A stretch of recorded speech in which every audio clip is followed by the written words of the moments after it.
Up to £50 million is reportedly set to be wiped off Rangers' tax bill after Revenue and Customs admitted it had claimed for too much.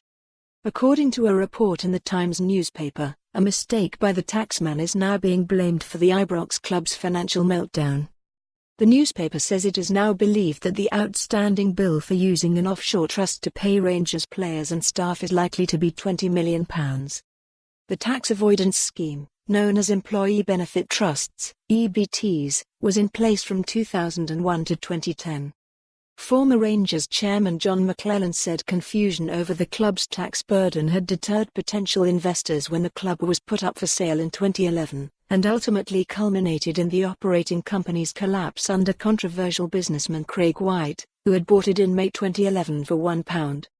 Rangers went into administration in February 2012 over outstanding pay and national insurance payments, and subsequently entered liquidation in June 2012. At the time, HMRC claimed it was owed more than £90 million. It has now dropped a penalty charge worth £24 million and acknowledged an overstatement in other parts of its claim which could reduce total liability to just £20 million, reports The Times.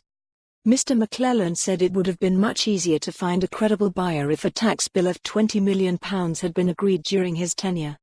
He said, at the time of the sale of the club in 2011, had the tax claim been at the level now being reported then, in my opinion, the outcome would have been different. I believe there would certainly have been a much higher level of interest in acquiring it and therefore more potential buyers. The Times reports that the tax authorities pursued the former Rangers operating company tax liability for the main EBT as a gross figure rather than for only the tax that should have been paid on it. If HMRC had only sought the net figure, the final bill would fall to around £20 million, it reports. For more on this story, visit the news article link.